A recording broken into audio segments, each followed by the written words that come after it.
Hej og velkommen til første udgave af mit jagtblad 2016.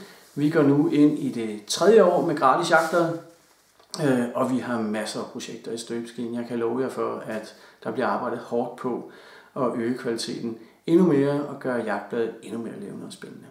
Min kommentar den her gang skal handle om selvjustits. Jeg vil gerne rose mine medjæger for den selvjustits, vi har udviklet. Jeg synes, det er meget, meget tydeligt i kølvandet på de her kedelige sager, vi havde rundt omkring faktisk i samtlige danske nyhedsmedier, da det sidste år blev afsløret, at enkelte danske jægere havde været ude og true med ganske alvorlige former for selvtægt, særligt i forbindelse med ulve. Der var udtalelser på Facebook om, at man ville skyde en ulv, hvis man så den, osv. osv. Rigtig kedelige udtalelser, som fik betydelig medvind i shitstormen, hvor man så må sige, af, at vi som jægere, vi som moderat tænkende voksne mennesker, havde været alt for dårlige til at tage afstand fra de her fadelmøger.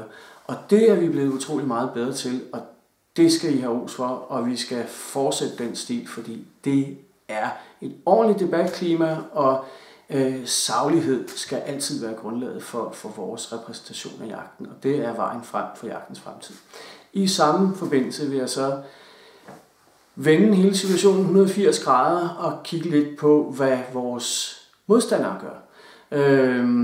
Og med modstandere i den her jagtpolitiske sammenhæng, så tænker jeg selvfølgelig på de naturengagerede mennesker, som synes, det er en rigtig dårlig idé, at vi går på jagt. Og det skal de selvfølgelig have lov til at synes. Men skal vi have en ordentlig debat og dialog, så kræves det selvfølgelig også, at de maler inden for stregerne.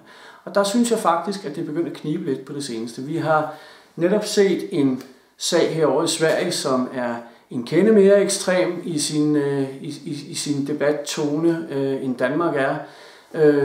Men for at beskrive den kort, så havde vi en ung schweizhundefører, som af politiet blev beordret ud for at aflive en svært trafikskadet ulv. Det gjorde han, og i Sverige er man meget åben med alting, så det var ikke nogen hemmelighed, og politiet var ude og informere om, at den her ulv altså var blevet aflivet helt efter bogen. Ikke desto mindre så modtog den her unge mand altså næsten øjeblikkeligt en mængde rigtig grimme trusler imod hans liv og hans familie og det ene og det andet. Hans bil blev